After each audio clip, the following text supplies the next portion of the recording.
Merci Marine. Rebonsoir une fois encore à tout le monde. Euh, je commence par où?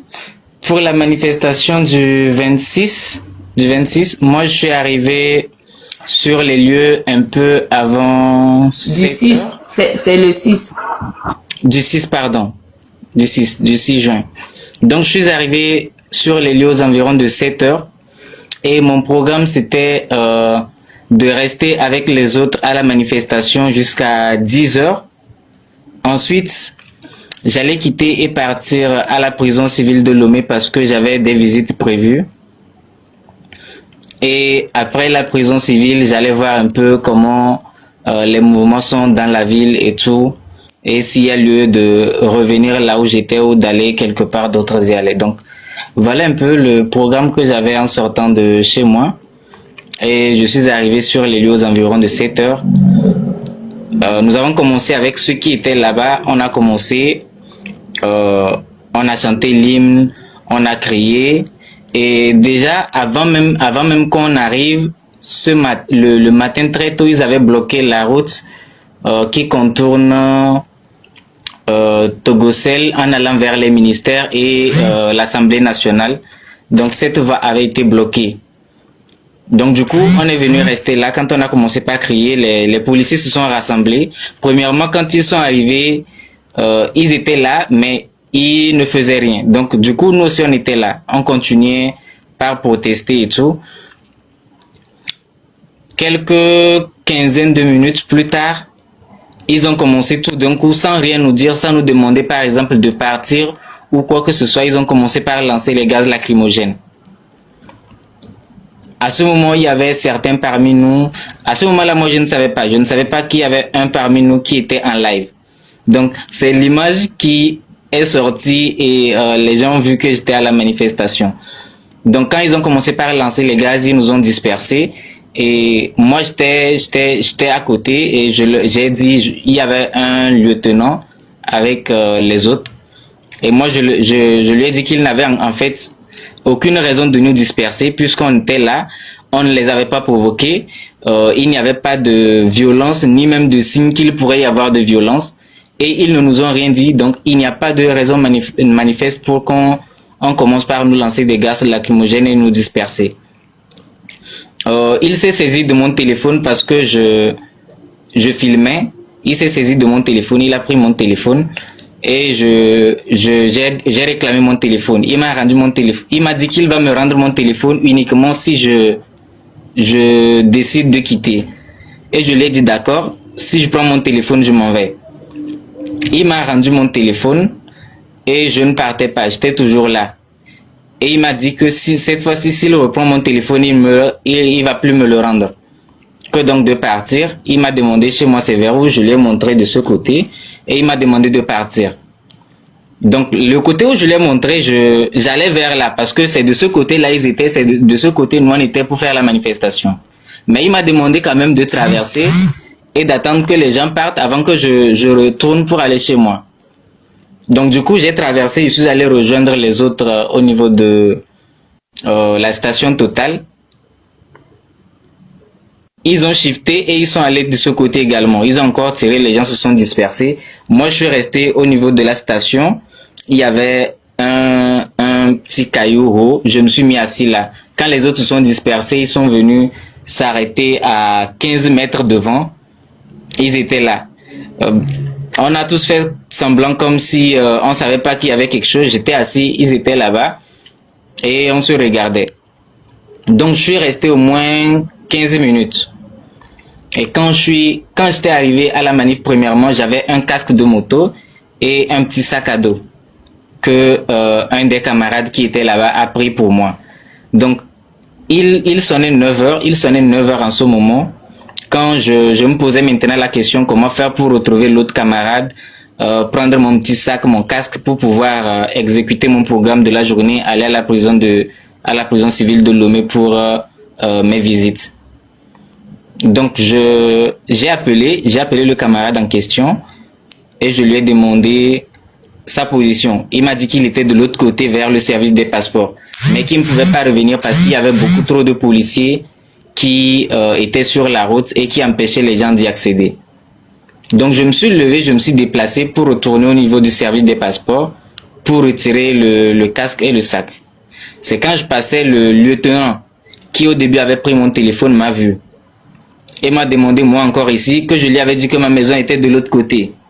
Moi je suis passé sans lui répondre parce que je voulais même pas discuter avec lui pour qu'il dise que je l'ai provoqué ou quoi que ce soit. Je l'ai dépassé sans répondre. Je suis allé retirer le casque et le sac. Et maintenant, je devais retourner, monter sur la nationale numéro 1, chercher un taxi ou un ZEM pour la prison civile de Lomé. Et quand j'étais de retour, là, il est venu me barrer la route. Qu'en fait, là, je suis en train de l'emmerder parce que je me sers de ma situation d'handicap pour faire des défilés pendant qu'ils sont en train de renvoyer les gens. Je lui ai dit, mais quand je suis passé tout à l'heure, quand vous m'avez vu là, est-ce que je tenais le sac? Est-ce que je tenais le casque? Je suis allé récupérer ça maintenant et je suis en train de m'en aller. Que non, lui ne veut pas d'embêtement. Il y avait leur jeep qui venait d'arriver. Il y avait un capitaine dedans qui est descendu. Il a demandé, il y a quoi?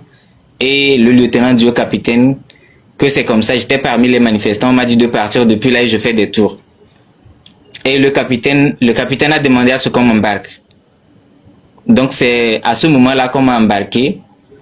Et on est parti, ils m'ont amené à la brigade anti-gang de Djidjolé. Quand je suis arrivé, si j'ai bonne mémoire, il y avait à peine 5 personnes. Je pense qu'il y avait une personne qui avait été arrêtée depuis la nuit et les autres étaient arrivés un peu plus tôt dans la matinée avant moi. Donc je faisais partie des premières personnes à arriver là-bas. Donc une fois on arrive à la brigade et on me fait descendre. Je descends, je retourne je descends et je remets la tête pour chercher le casque, le sac et ma béquille. Et c'est là le capitaine crie sur l'élément qui était là-bas. Mais pourquoi vous le dorlotez? Poussez-le. J'ai pris mon casque et la béquille, je suis descendu. Attends, 2 secondes. Attends. Le capitaine dit à ces éléments, pourquoi vous le dorlotez, poussez-le, alors qu'il sait que tu es en situation de handicap. Le capitaine, qui est censé gérer, enfin, quand les éléments font des bêtises, c'est le capitaine qui vient dire, oh, hey, il faut pas faire ça. Mais c'est plutôt lui qui dit aux autres, pourquoi vous le dorlotez? Blessé. Mais qu'est-ce qui t'amène là? Il était visiblement préoccupé. Mais qu'est-ce qui t'amène là? Et je lui ai expliqué que bon, c'est comme ça. Au moment où on m'a arrêté, je voulais juste prendre mon casque et mon sac pour partir au moment où on m'a arrêté. Donc il m'a amené en cellule au niveau des autres. Et on est resté là. Au fur du temps, il y avait des gens qu'on amenait de plus en plus. Et avec le temps, on s'est un peu habitué à une routine. Quand vous entendez du bruit dehors, vous savez que quelqu'un est arrivé. Et c'est pas n'importe quel bruit. Ce sont des cris et des bruits de coups. Coups de cordelette et tout ce qui va avec. Donc c'est comme ça, les gens arrivaient par groupe. Et à un moment donné, il y avait un autre qui est rentré, je ne sais plus exactement vers quelle heure, qui est rentré avec une cordelette. Et tous ceux qui étaient dans la salle, il est passé à tour de rôle chez chacun. Après, il est parti. Plus les gens arrivaient, plus d'abord de base, ils avaient confisqué mon téléphone, ils avaient confisqué les téléphones des autres personnes aussi. Donc, à un moment donné, ils ont commencé par nous appeler un à un pour les dépositions. Quand on m'a appelé pour m'auditionner, moi j'ai demandé à l'officier qui était là-bas. C'est une audition, il m'a dit oui. Et je n'ai pas d'avocat. Vous allez m'interroger, vous allez m'auditionner sans que je n'ai d'avocat. Il m'a regardé, il m'a demandé, tu te crois où? Donc, en mode, la loi ne s'applique pas au Togo. Donc, on m'a posé des questions et il a pris ma déposition et c'était des questions chirurgicales préparées. Toute question qu'on te pose, si tu réfléchis pas 2 fois avant de répondre, toutes tes réponses seront des accusations que tu es en train de formuler contre toi-même. Je pense tes 5 questions principales du genre qu'est-ce qui t'amène ici, qui est le leader du mouvement, c'était quoi l'objet et combien on vous a promis, des choses comme ça. Donc chaque réponse que tu donnais était en fait un piège qui t'incrimine de tout. Donc après on peut te coller tous les chefs d'accusation qu'on veut. Ils nous ont auditionné. Moi personnellement, j'ai eu à faire près de 10 dépositions parce que à un moment donné, on te confie, il y a tel qui vient te questionner, tel qui vient te questionner par après. Et il y a même des gens que je crois être de l'ANR, l'Agence nationale des renseignements, qui nous ont aussi auditionnés. C'est là que eux, ils ont offert un spectacle, mais tellement théâtral.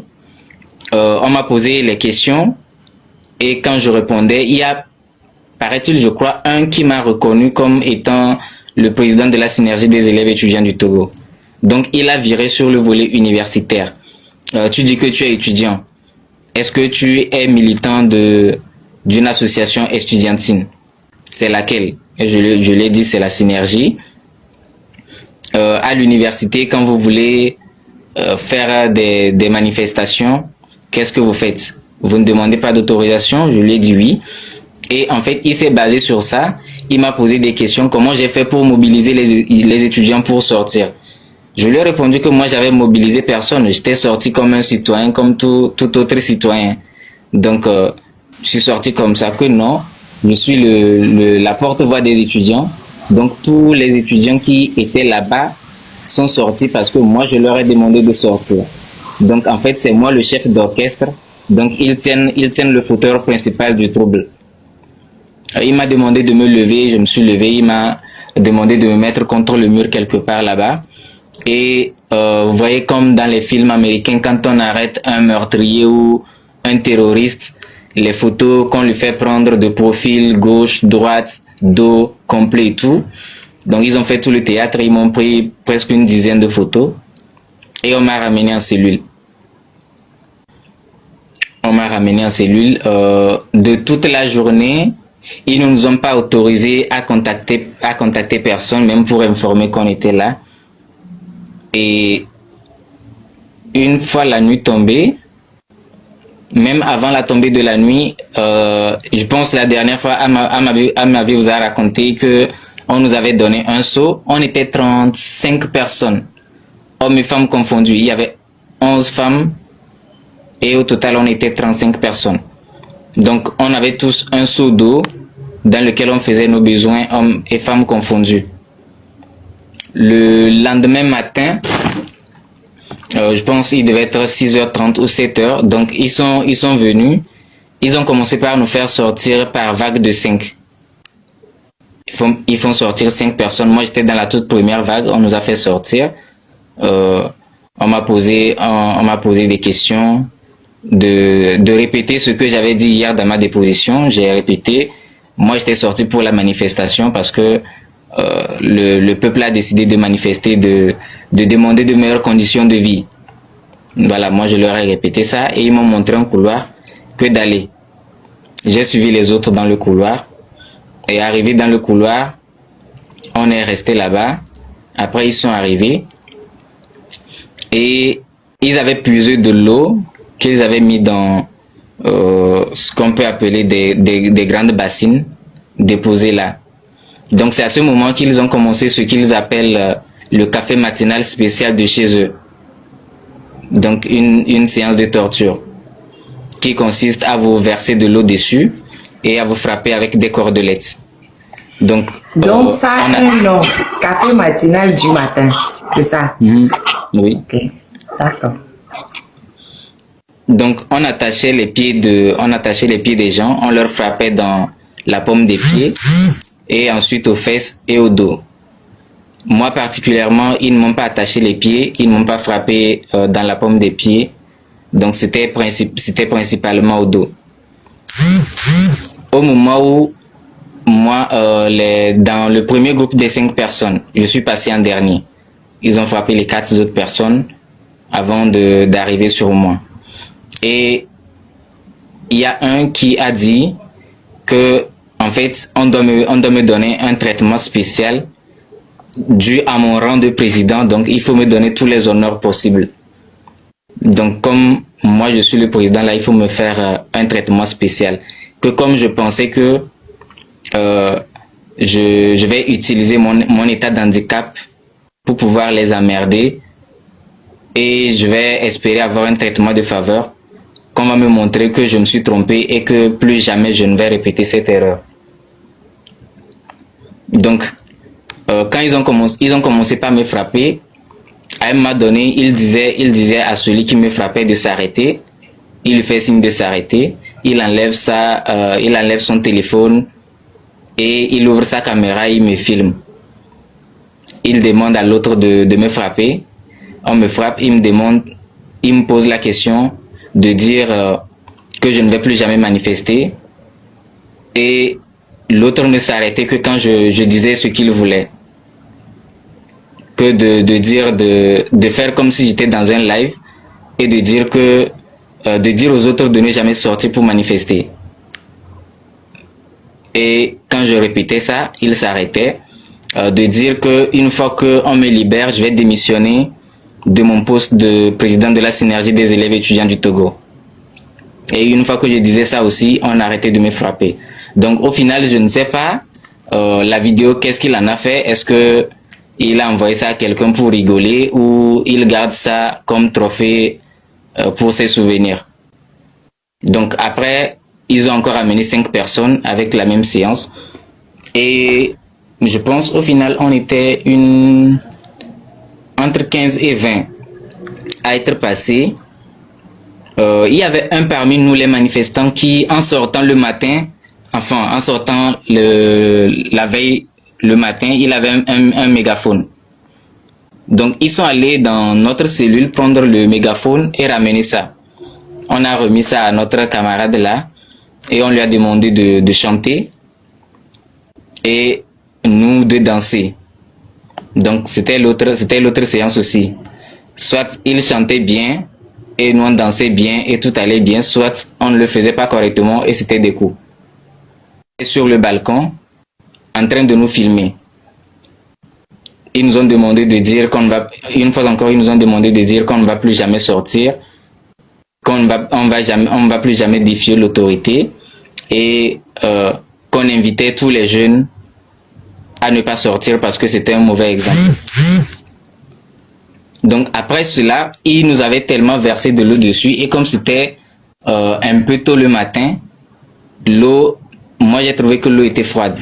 Donc j'ai commencé à un moment donné à avoir la fièvre, j'ai commencé par trembler et ils nous ont amenés, j'ai commencé par trembler sérieusement, ils nous ont ramenés dans le couloir, ils nous ont fait s'asseoir, ils m'ont mis dans un angle et ont demandé les autres de se rapprocher de moi pour que ça me réchauffe. Donc on est resté là-bas pendant un bon bout de temps, après on nous a fait réintégrer la cellule. Quand on a réintégré la cellule, quelques temps après, les agents qui nous avaient auditionné la veille sont encore revenus et ils ont appelé quelques personnes dont moi pour poser encore des questions. Ils ont posé toutes les questions et moi je leur ai répété ce que j'avais dit la veille. Donc c'est plus tard dans la journée, je pense peut-être avant midi, que une équipe de la CNDH est venue. Une équipe de la CNDH est venue pour nous poser des questions sur les conditions de détention. Et pendant que l'équipe était venue pour recueillir nos témoignages, il y avait un qui était toujours là, qui était avec l'équipe. En mode, sa présence déjà intimidait et ça ne permettait pas vraiment de dire à l'équipe de la CNDH ce qui s'était vraiment passé. Mais on a dit, pas tout le monde n'a pas parlé, mais quelques-uns, bon, les têtes de mule, comme moi, on a dit qu'on a été torturés et les agents de l'équipe de la CNDH a noté et est parti. Donc le samedi, c'était la dernière fois qu'on nous avait on nous avait torturés. Après de tout le séjour, il y avait plus de séances de torture. Seulement que ce samedi-là, avant que l'équipe de la CNDH ne vienne, ils ont fait sortir les femmes, les ont amenées dans une autre cellule et tout. Et la salle était maintenant un peu plus aérée. Donc, après le départ des femmes, bon, plus tard, quand on a discuté, elles nous ont dit que elles autres, on les avait autorisées à prendre des douches et tout. Mais nous, au niveau des garçons, tout le temps qu'on a passé là-bas, c'était sans douche. Donc, depuis le vendredi, il a fallu notre libération pour qu'on puisse prendre une douche. Le lundi, dans l'après-midi, ils sont venus nous demander de ramasser nos effets. Dans la soirée, on nous a présenté au parquet, au procureur, qui pour moi m'a laissé un avertissement. Et il m'a dit que ce n'est pas le fait de manifester ou bien l'idée, comment on appelle ça, la raison de la manifestation qui m'a amené auprès de lui, mais c'est le fait que la manifestation n'était pas autorisée. Que donc si je récidive, je vais devoir passer au tribunal et je serai jugé. Donc c'est sur ces mots que j'ai été libéré. Visite à quelqu'un en prison, c'est assez simple, c'est hyper simple. Quand vous arrivez, vous allez payer juste un ticket de 200 francs et voilà, vous rentrez, vous allez saluer la personne que vous êtes venu voir. Il n'y a aucune procédure compliquée ou rien à payer que vous allez dire ouais. Que vous allez dire par exemple je n'ai pas d'argent pour pouvoir le faire. Donc vraiment ça ne coûte rien de temps en temps, même si c'est une fois pour toujours, d'aller rendre prison aux gens qui sont enfermés justement à cause de leurs opinions, et tout ce depuis 2017, même bien avant ça, jusqu'aux dernières arrestations enregistrées. Ça ne vous coûtera rien de leur rendre visite. Ça leur fera plutôt plaisir de voir que les gens pensent à eux, ils ne sont pas abandonnés et que ils ont fait le bon choix de se positionner du côté du peuple et que le peuple ne l'oublie pas. J'ai très souvent entendu, c'est souvent des arguments qu'avancent les activistes de, comment on appelle ça, du mouvement du Corbeau Bleu, pour dire que ouais, tu te joues les sauveurs du peuple. Le jour où tu auras des problèmes, personne va te regarder, tu vas te retrouver seul et tout. Donc notre manière à nous de leur prouver qu'ils ont complètement tort, c'est justement de rendre visite à ceux qui sont en prison. C'est justement de ne pas leur oublier, et on comprendra tous que leur argument en fait c'est juste du bullshit, juste des tentatives de démobilisation. Donc je vous encourage vivement à aller rendre visite aux prisonniers politiques. C'est très important. J'ai pris le live en marche, mais quand il était encore en train de nous décrire un peu ce qui s'est passé. Bon. Il faut dire alors, c'est la partie que vous avez suivi là, pardon, il faut traduire en Moba. Ok, merci maman. Jopo, you Albertin Fona Jopo. Ok. Te you al netie kalatu bri. Kalatu chomba bi Université de Lomé moi kalatu bri ngma chamba yini. Mufuma yamba te beli ke gam mob kma beli bopo donc le tie uyema. Donc marche mbadambe le 6 juin Lumenya. Odambe marche nanana. Que le tie que odan somie no liebi. Que si je me baille que empêcher que bantang manifester que disperser donc boba insomnie nié. Donc l'embêté n'y a pas soumis au loi que loi dit au bonacle bêté que au col sac à dos au col et au casque. Donc yek wanda som que bois yerbe que bois bantang y be que frigiso. Donc l'antenne n'y a que loi mbé dit au bonai ko be kalman ka si jemba mo be ka fa ka kal lan tamparo ko maklite nyano bo kuni me fo ko won fur lawlo ngana ka galo buna ka fur gwan libre plane ko file que tien so parce que au bébé total boulon que tien so ko lo que yino lo maro ko be service de passeport bouli donc là ni ko figure le point ouais be samono si jem til que mar o poko mo o ka mar o ko jimba so que de ngir que da fur law buna ka gal donc won be na mpumba chinchin nya le betie o nga aso ponya bi won be sana mpumba donc wanda gwal le poko bu kun ko pambo mun moto la ni ka ban taxi won fir ko kuno nga punya le bolisi je mun chendo ki ku ji kan ya pel si nyani o bongon ke bi ye wanda sumi ku bongon ku su ke si je mun ba chamba capitaine si je mun ba bebelo bi chamba so capitaine ba pund ko boy yal matien si je loi maro nyani bi chamba pel si nyani na sene ba maro wanda sumi ku mabande ku sumi ko turu kwano lulun ka grem be si jem bombon commissariat jijole commissariat lumi jijole commissariat buli ko greno donc ben pun ko be jillol pese wona ko ko kapepelol ko be jillol na capitaine ngana turu tilmaro o nga jar be ko ban turu te bien bon tieri wala mbati berten boni o totala kulo ko fursom ngano total yen momam donc o som yimbeki donc trop yen won bi nyalo nan ko trop ko jino ben jino ko kwam be dans salle jono ni le bol capitaine ngana mono til ko puo no kulpo ko puo que tan fur tour nyalo nga jab ka bangal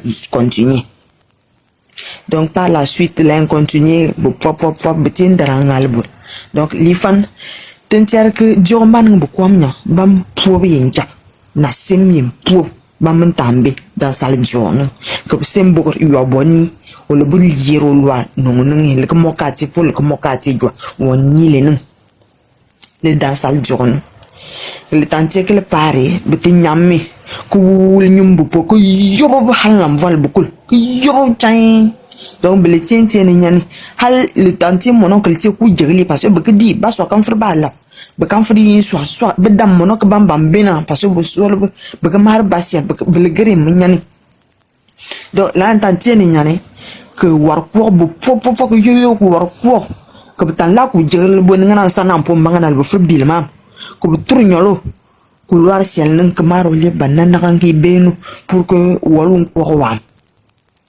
ben gben ko gon ko no da sal jon donc le benyani que ça que tantie que CNDH ni mono tambal le bol be banque si jem si ganangi si jem nen toal nangi be kan formar mam que te que bi mar mo me be fritiem si donc yem que to mar mam kul mais tu yolni o to mar kul yem mo formar mais beaucoup ka donc bébé le papa nyani et togo ne service de renseignement ya mbat be que nuando que wa firni bu bonanen que wa gondon information machambachon pour mo bal que le voile bolokul le tantie que si jemiem filmer nga jone que force que wa mar ku force ku ma ku jikam bangsum ku ma ku jikam bangtur que yi o kalatu liye bantoro bansum ku force ku mar ma boli kul lan ka wiyo ka mar ban yobo le force ku nino ku mar bonani kul dangben après que le tantie que bete yemi yi que liye bu ngosia ku force bi yo ye bon po be bien le tentien ne kul ne donc tengam tier que si je yem c'est vrai que yem bébé te balma ao bangi ti so da que be palan gens que conseil be palanda be gens be ko mo palu mais bangalenya mais yem nyom bel bem pour pari tinien tier ko po mo be bel si jemino donc dijole commissariat tourninya par rapport à arrestation donc là tintin na mane betangra procureur nongu yo que procureur ngam marti yual ne bertin que le tinyani le que ti wan som ngana poi que bu suolo que c'est parce que gouverneur que tu autorisation beaucoup trop qu'on somme yo ku som la ne tien ko solo donc mi bo mar yal matien ti yual nenya que bien te klan tortem tingam lour nambna tukul ne linga won pol ngan tukula yal po la ne tien de ne que tinga ti yual ne ko be fala ya bembem ne nulumba total au sommet beki que ban suro que tieno tinchamne o que sukolo soit o que embêté bas soit o que le que timba basiel o birkul teko o nye ku bon somi le kolenya balque bonche. Merci beaucoup, j'ai essayé de résumer. Merci beaucoup, Farida. Tu as résumé l'essentiel, tu as même très bien résumé. Et j'ai aimé particulièrement l'explication de l'Agence nationale des renseignements. C'est très ingénieux.